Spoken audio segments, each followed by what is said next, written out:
Hello, leaves are falling, turkeys are trotting, and we've got the most bolder predictions for the upcoming November basho. Satro! Throw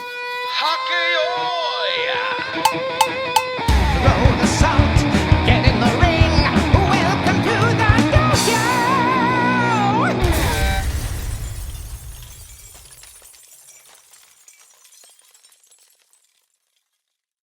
Hello and welcome to the Dohyo here on Mr. JWags channel. We have got some amazing bolder predictions for the upcoming November basho. And once again, a huge thank you to all of our patrons. Your support matters so much. And if any of you are curious and want to check things out, please check us out at the Patreon. We have a special patrons-only Hagakioi after every single tournament. And remember, the more support we get, the more episodes of the Dohyo there will be. Before we get to the predictions, we have some important sumo news to get to. First of all, Komasubi Endo has gone Intai at age 35. Now this one hurts a little bit because way back in the day when I started watching sumo back in 2016, Endo was considered quite the young hotness. In fact, he could not be on screen without one of the commentators mentioning how popular Endo was with the ladies. But I soon also learned to love his polished approach to belt sumo and his dignity on the dohyo. After a stunning university career in which he reached the rank of amateur yokozuna, he started his professional sumo career at Makushita 10, and he reached the Makuuchi division in only his fourth basho. A lot of us don't remember that he only spent one basho in judo on his initial charge up into Makuuchi. But alas, the injuries piled up over the years, and he never quite had that breakthrough basho we were expecting. He finishes his on-the-dohyo career with 2 Junyusho, 4 Ginosho Technique Prizes, 1 Shukunsho Outstanding Performance, 1 Kanto Sho Fighting Spirit Prize, and 7 Kinboshi. He will stay in organized sumo as Kitajin Oyakata. And new for November, we have a Shikona change in the Makuuchi division.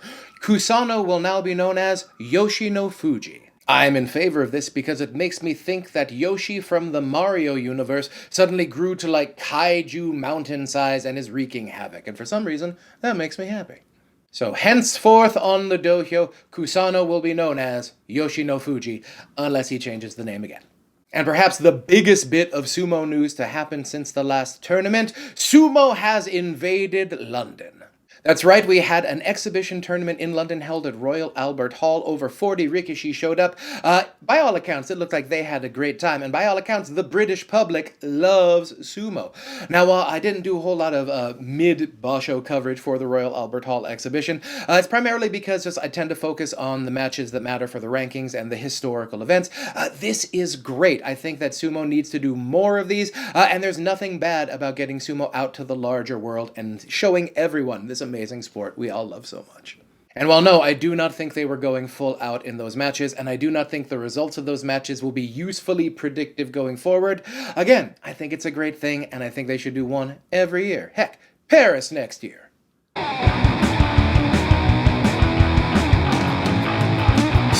And now for our first bold prediction. At least 5 Maegashira will get double-digit wins in November. Now, if you look at the last tournament, you'll see we had a lot of sort of fair to middling records in the Maegashira ranks. In fact, we almost had a record number of 7 and 8 records. This tournament, I'm expecting a little more variance amongst our Maegashira. A few more great ones and a few more less great ones. But I am expecting some excellent tournaments out of the Maegashira ranks. This leads me to my bolder prediction. Maegashira 1 West Wakatakakage and Maegashira 2 East Kirishima will both get double-digit wins. So yes, I'm fully expecting both wrestlers who lost their Ozeki runs in the last tournament to restart new Ozeki runs this tournament. Whether or not they complete them successfully is a question for a future video, but for right now I'm expecting both of them to have excellent Novembers. Next bold prediction, new Seki Wake Aonishiki will get another 11 and 4, possibly a special prize, and will continue this Ozeki run.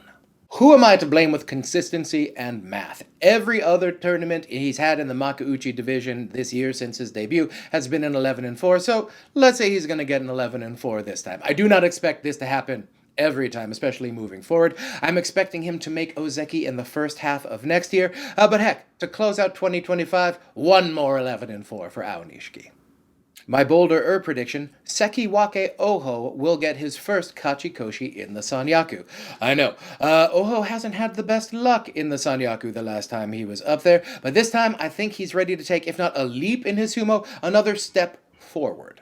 Now I know, he's never gotten a Kachikoshi in the Sanyaku. In fact, he's never even gotten consecutive Kachikoshi in the Joy, but he's still only 25 for 2 more basho, and he got a 10-5 in the last tournament, which tells me things are moving upward in his sumo, and I still have a lot of optimism that Oho is going to be a Sanyaku regular in the future. Now it's time for 3 Up, 3 Down, a recurring segment where we look at several wrestlers who I think are overranked and are not going to have a great tournament, and several wrestlers who I think are underranked and will have an excellent tournament. First down, Komusubi Takanosho. Now, Takanosho had an amazing September, going 12-3 with a Kanto show, making it his 3rd Fighting Spirit prize in the last year and a half of sumo. So while Takanosho clearly has a lot of sumo skills, I'm not expecting this to transfer over into a whole lot of Sanyaku Joy level success this tournament. He's going to turn 31 during this basho, and his last Kachikoshi up in the Sanyaku was in March of 2021 with an 8-7. So I love you, Takanosho. Don't think it's going to happen this time. And our next down, Maegashira 3 West, Ura. Yeah.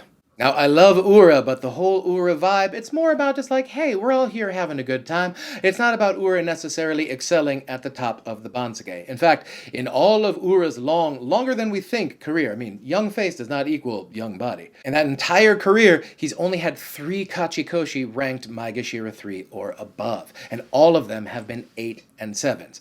And you might say, well, that's a real small sample size. He's only been at Maegashira 3 or above in 9 tournaments. Yes, that's what I'm saying.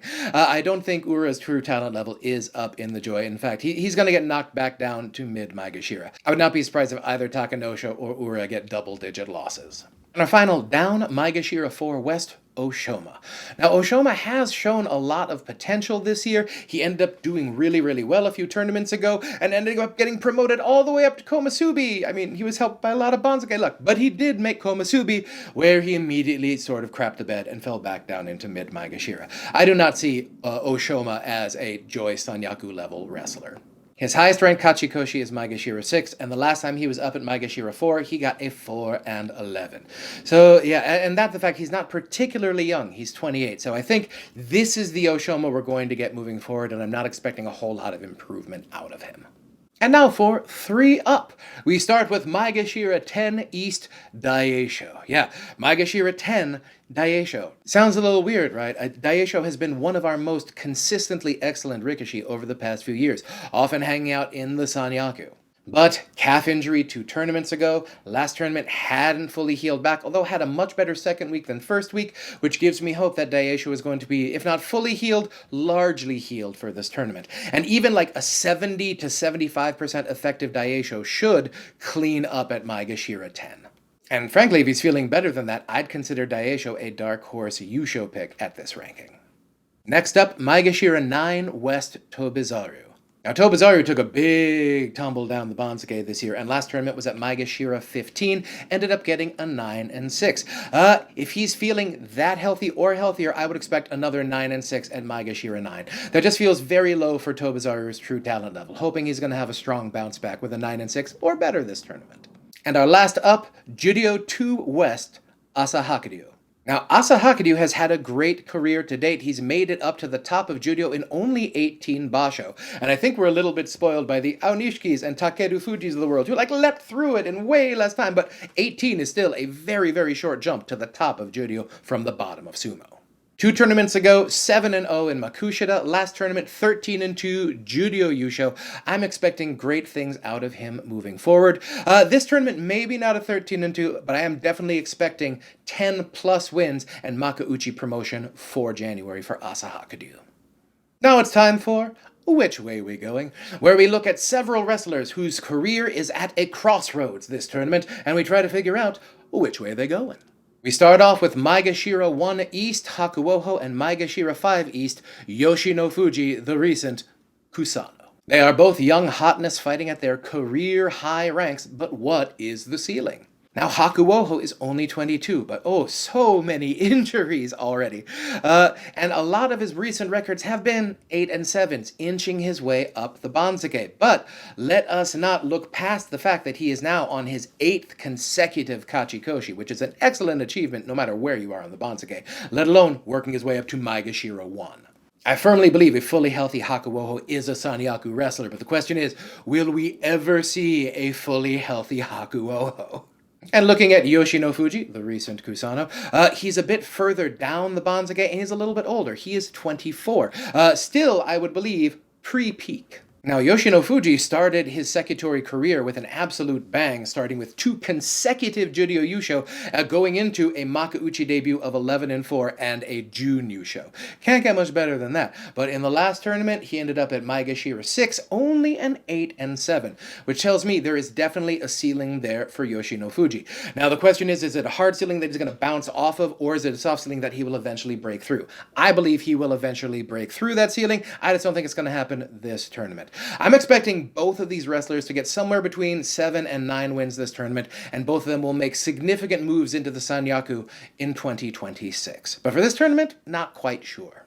Next on the list, Maegashira 7 West Abi. I know, a very controversial wrestler, but I think Sumo's better when we have his sort of like weird little brother energy hanging around. As with Daisho, another like Sanyaku high joy level pusher thruster who has tumbled his way down the Banzuke down to Maegashira 7. The last time Abi fell out of the Joy or Sanyaku was in November of 2022, and as most of us remember, he ended up winning that tournament. I don't think that's going to happen this time, but I refuse to believe that Abi has lost like all of the Abi mojo from like even just like a few tournaments ago. So here's hoping that Abi has a bit of a comeback left in him, but I'm not entirely sure how much he has left in the tank. And last up, Maegashira 10 West Kota Shoho ended up winning the July tournament with a 13-2, and following that up with a 3-12. So any momentum he had from that Yusho has immediately been lost. But that doesn't mean he can't rebuild it. Now, I firmly believe that Kota Shoho's true talent level does not lie in double-digit Maegashira. He just keeps proving me wrong about this. The question is, can lightning strike twice for Kota Shoho? Or even if not lightning, maybe some like distant thunder with some patchy precipitation to get him up to like mid-Maegashira to hang out for a while. He's still relatively young, so I am expecting him to stick around Makuuchi for a while, but I don't think anyone's expecting another 13-2 anytime soon.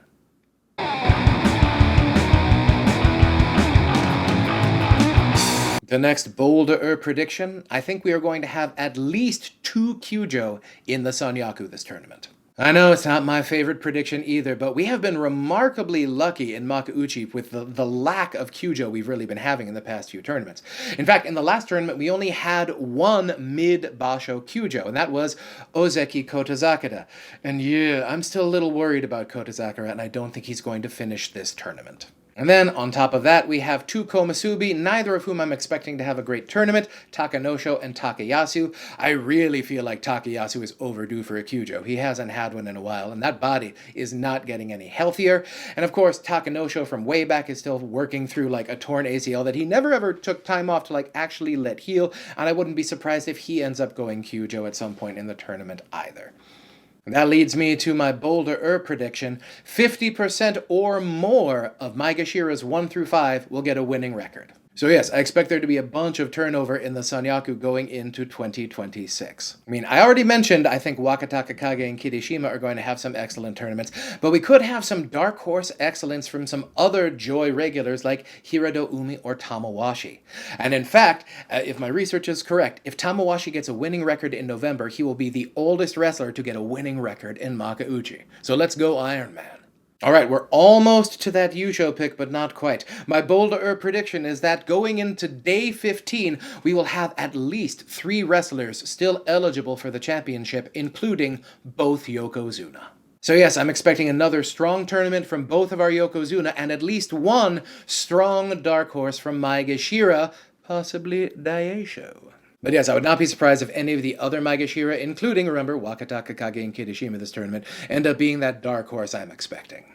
And for our bolder prediction, Ono Sato will win his 6th Yusho, his 4th of the year, with a 12-3 playoff. Now, I know this may feel like a bit of a safe pick, but I can't deny with what he's been able to accomplish so far this year.